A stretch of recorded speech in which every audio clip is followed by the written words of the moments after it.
Each of these bags is 1 pound of glass balloons as a filler material used to mix with epoxy to bulk up the volume. It's super easy to sand, it's not super structural, but I use it for fillets between edges to make a nice rounded corner. It's very dusty, however. They're very small balloons, they're very lightweight, they float all over the place, so you definitely want, a mask of some sort while you're moving them around in bulk like this, where you're pouring them back and forth. You'll probably see here how the dust flows.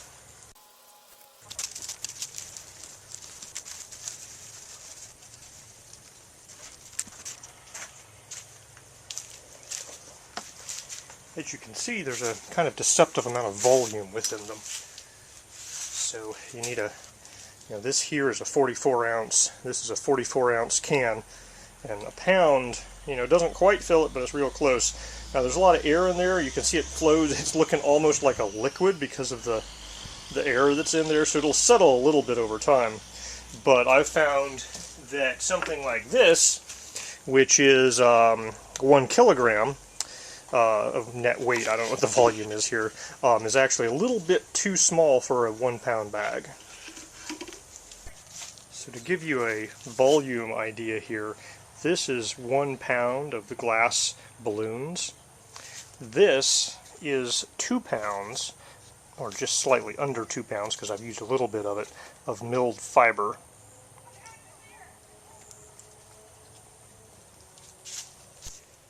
This is 75 grams of glass beads, or glass balloons, and if I mix up 150 grams of epoxy, that'll be 225 total. 75 of 225 is about 33%. So I'm aiming for somewhere between 10 and 30%. I'm aiming more towards the 30% side of things because I want it to be kind of a putty, almost a peanut butter consistency, so it'll hold its shape, make a fillet, not be liquidy. So I'm going to start off with about 150 grams of epoxy resin, and if it's not thin enough, I can always put more in. I mixed up about 190 grams to have extra in case I need it.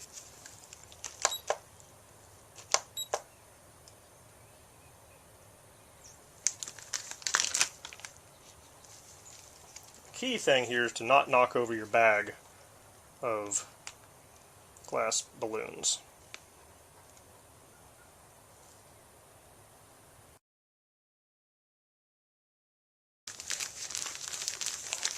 And this glass bead epoxy resin mixture sticks to things, and it doesn't nicely flake off of your flexible mixing tools like just plain epoxy resin would.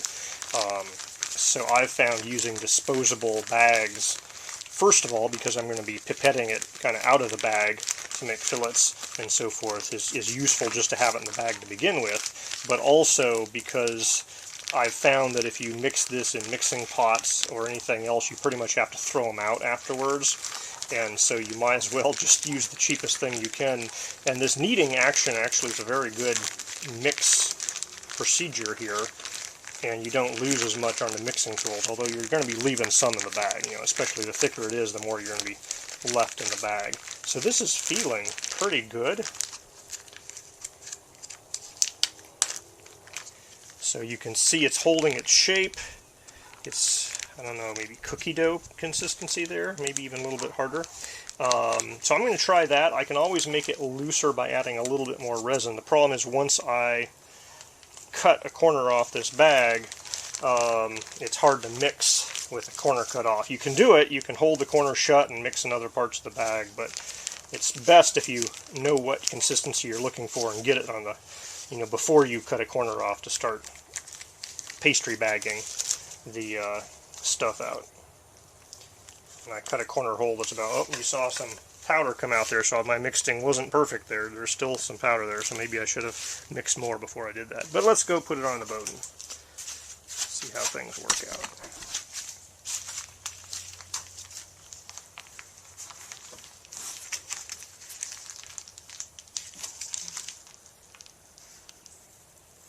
Oh yeah, I definitely have powder left over there. It's also pretty dry. It's not bad for filling in this hole, but this is drier than I want for making a fillet. because it's powdering and flaking a bit. So, you know, for filling this hole in this volume, I'm going to use this here, but I'm going to have to add more resin. So you'll get to see me try to mix this thing with the hole in the bag.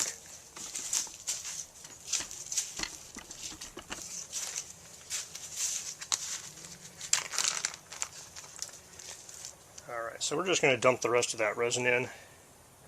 Probably another 20 grams, given what's left hanging onto my cup. And the resin's on the top and the hole's on the bottom. So all I need to do really is get this hole covered before I start really mixing it.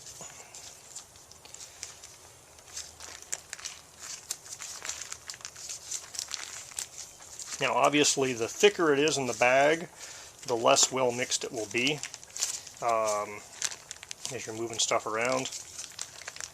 You saw I had a little bit of powder left in the corner of the bag when I cut it open, but it's generally pretty well mixed in there when it was coming out. It was flaky, but it was consistently flaky, all the stuff I put out. I think I popped a zipper there. You can see it coming through one of my zippers. So now I'm trying to hold the corner open and mix it at the same time, which is also while and this thing's popping open. Yeah, the stuff got in the zipper and now it's stuck. Well, that's as mixed as it's going to get, so we're working with it. For better or worse, as is always with epoxy.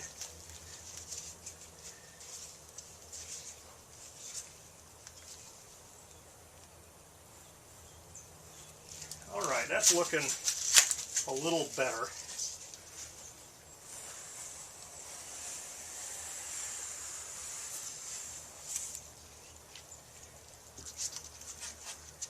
Still not sticking to vertical surfaces well. I think a little more epoxy would be good for these vertical surfaces.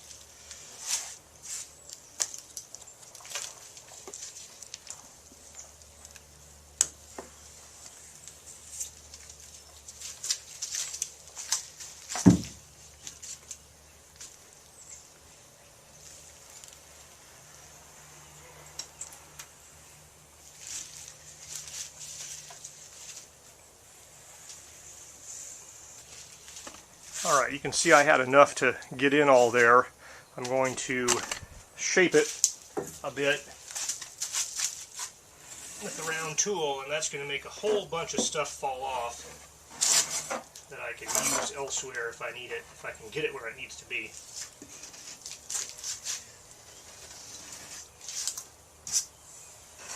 Problem is, these big pieces that fall off, they'll stick to things and harden.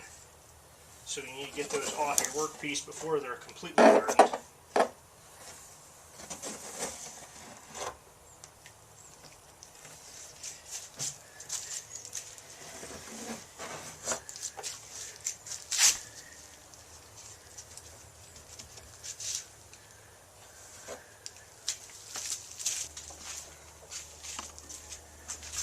So I've pretty much got it everywhere I need it to be. And at this point, it's a matter of taking all the excess off and getting it into the trash can. So I'm being a lot wasteful right now. And I'm actually going to deglove and put a new set of gloves on.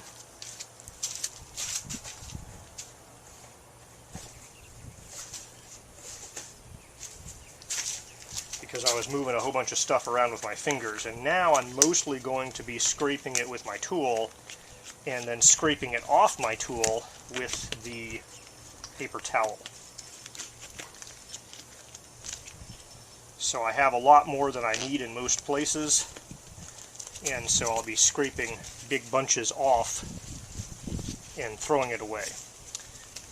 If I had the consistency just a little bit runnier, I could have maybe put down more accurately sized beads, but the difficulty there is if you get it too runny, it's not going to hold its shape. And we're not looking for structure here. This is just really shape holding to give the fiberglass cloth something to go over.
Alright, once I get the fillet the way I want it, I just need to clean up excess around the outside of it.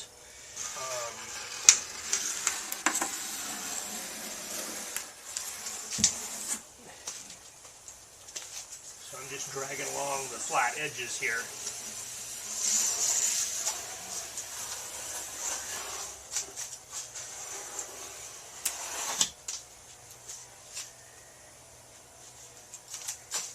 And this removes extra stuff and or flattens things down as needed, although I will be sanding after this anyways. A lot of times you can just smooth this down with a paper towel after you get the general shape right. And that makes it a little bit smoother depending on timing and so forth.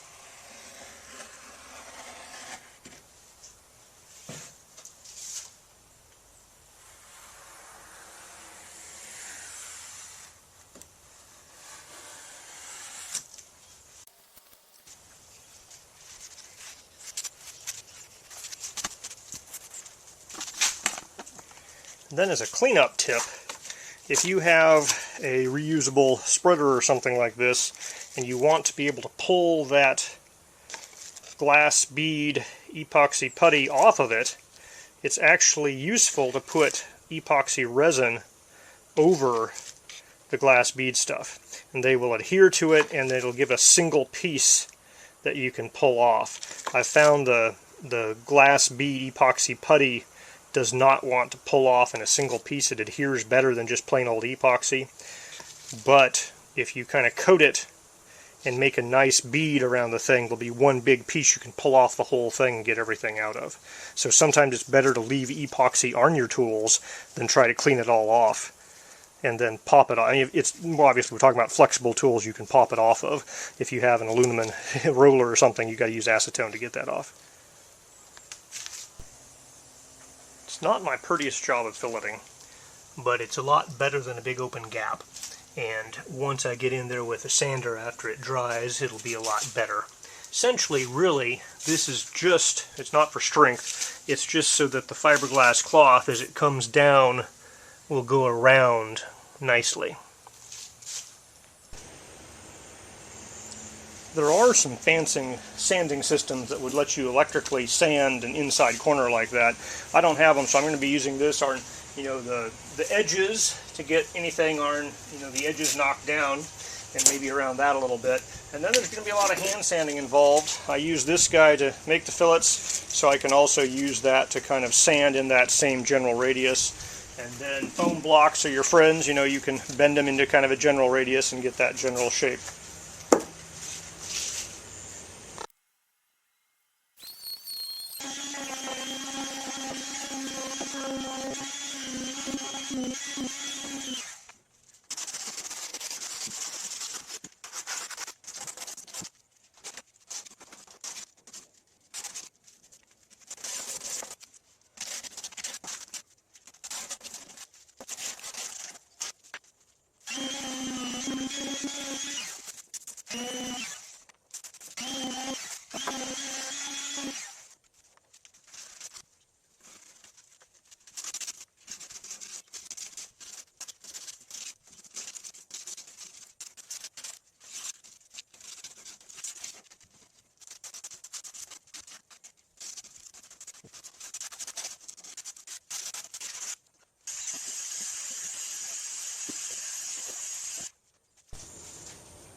This part here around this pipe is still a little bit ugly.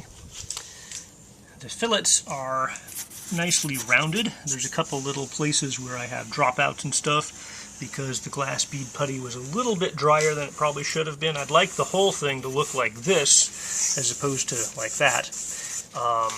But, you know, it's perfectly fine for wrapping epoxy around. Now, what I am going to do is mix up some really thin glass bead epoxy, not even a putty, more of a paint, and I'm going to use it to fill in areas around here and just paint over these seams. I'm going to try to pool, kind of a pool of liquid there to make this corner have more water flowing away from it, as well as this corner here. You can see underneath here I have a little bit of the leftover stuff I did my first one that had some little fiberglass, and I'm going to pool in there to try to make this a nice, you know, smooth corner going in there. Also, I'm going to be doing this entire top edge. I'm going to be putting masking tape on either side of this to prevent it from dripping. That will mean the epoxy will stick to the masking tape, and I'm going to have to sand that tape off, essentially. But I think that's better than trying to sand a whole bunch of drips that come down both sides. This is 30 grams of glass balloons. If I mix up 150 grams of epoxy resin, that's 180 total, and 30 is about 15-16% of 180. So I'm going to try that initially. I'm going for a super thick paint, or kind of a runny honey consistency, for smoothing things out a lot. And I can always mix up more resin if I need to, although I would prefer to get it right the first time. Since we're doing 150 grams of resin, that makes it nice and easy because I do 100 of resin and 50 of hardener to get my 150. It doesn't have to be perfect, just pretty close to a 2-to-1 ratio.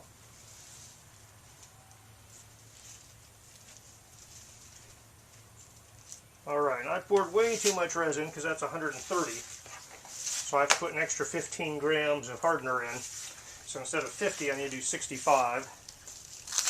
So that's 195. So I'm going to have extra resin here in case it's too thick. I can pour extra in. Plus, if anything stays in my there we go. If anything stays in my mixing cup, it's not going to affect things too much. I'll have plenty extra to stay in the mixing cup.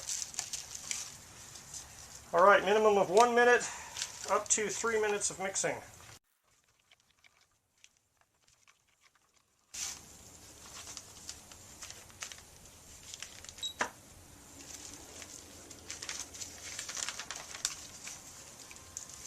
Alright, let's put in 150 grams.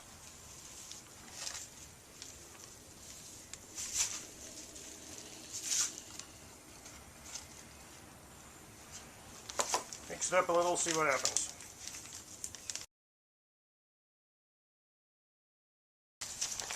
Gotta be careful turning it upside down. You gotta hope that Ziploc holds.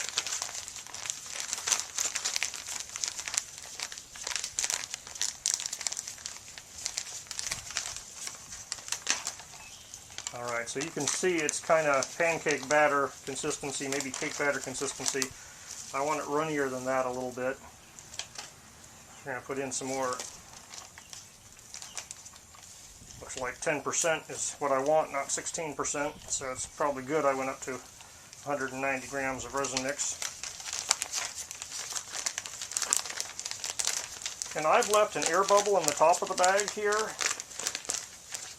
You can also burp the bag and get the air bubble out for mixing. I think that's a little better for the putties. For the liquids, I think having the air bubble is kind of helpful.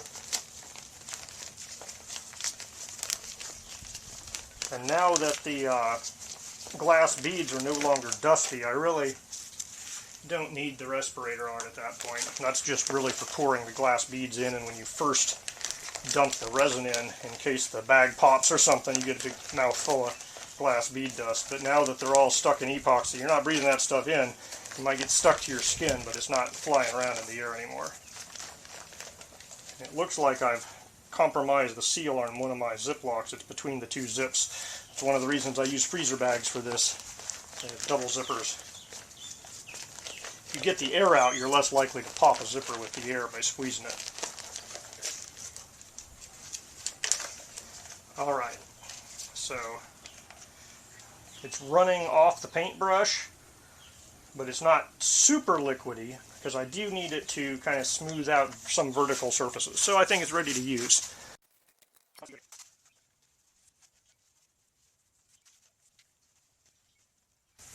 You can see it does run a bit going down, hence the blue painter's tape are in the bottom of vertical surfaces, but not necessarily the top.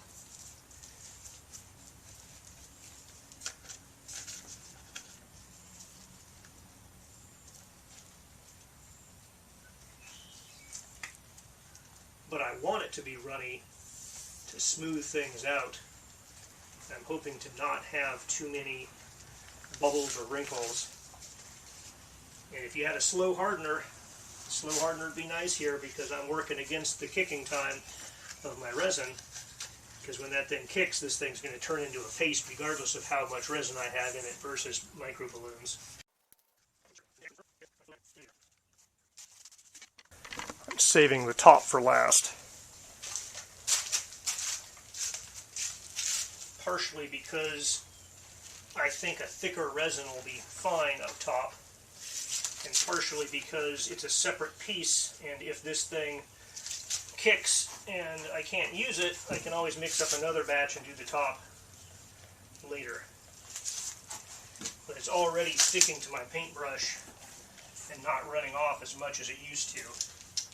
So I'm trying to get this applied well.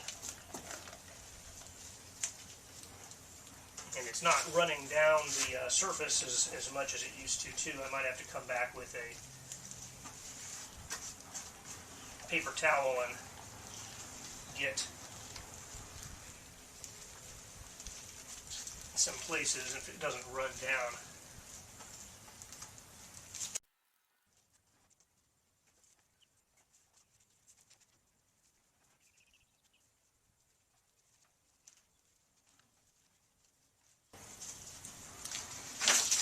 Alright, got a little messy there, so I'm degloving and putting another one on. If I'd been thinking, I would have double gloved on so I could pull one off and just be ready to go, but I didn't think it'd get that messy.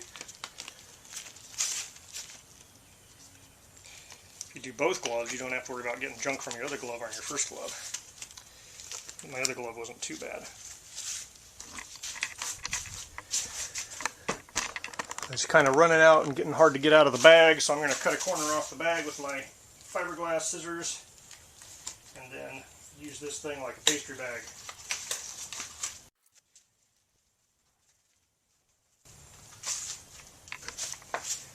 Alright, I've pretty much covered the whole top. Now it's time to remove some of this masking tape.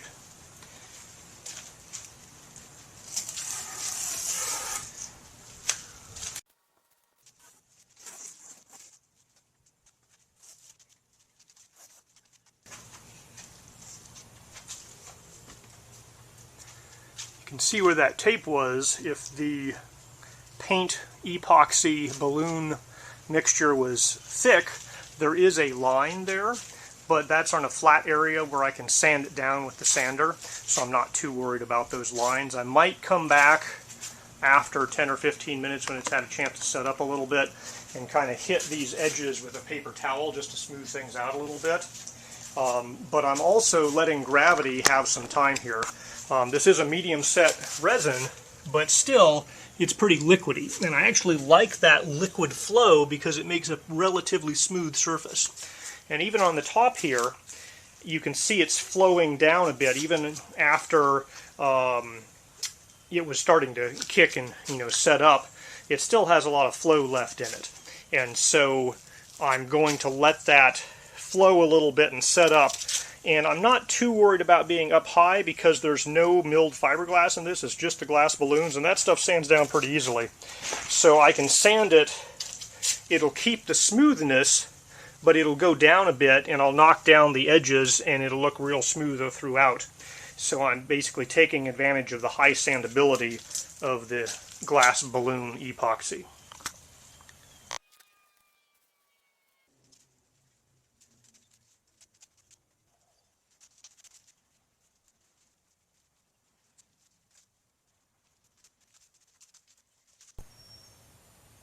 I am done with all the cleanup and wiping that I'm going to do, and I'm leaving this thing to dry. You can kind of see, it smooths out due to flow and gravity. I have little drips here and there, and places where I have removed the masking tape had a large amount of kind of a dam of this stuff, and it's flowed out a little bit more. I can hit that with a flat sander and merge it into what's the flat surface next to it, so that's not really a big issue. I have some big puddles in the corners here to try to get water to always flow down and out. There's a little bit of kind of wrinkles or places where drips are going, but that's relatively easy to smooth out with sandpaper on a smooth surface. The top here has a lot of excess coverage, and there's a few places like right there where it didn't completely fill the gap, but I'm not going to deal with anything like that right now. But pretty much everywhere else you can see this is completely covering that gap between the foam and the wood, and I'll just be sanding this thing over the top, and because it sands off so easily, I believe it's going to make a pretty smooth transition between those two.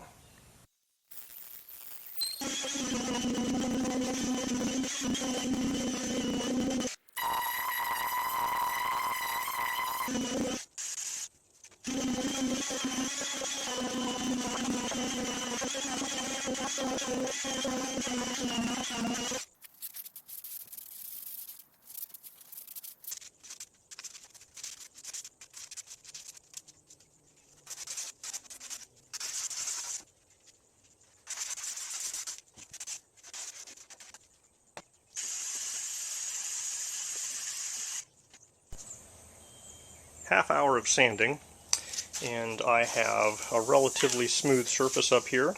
There's some little dots, places like this, where if I really cared I'd have to put in more filler and then sand some more, but I'm just going to count on the epoxy resin kind of dripping into that and the cloth going over the top of it. I have some nicks in the foam here, some more bigger divots right here.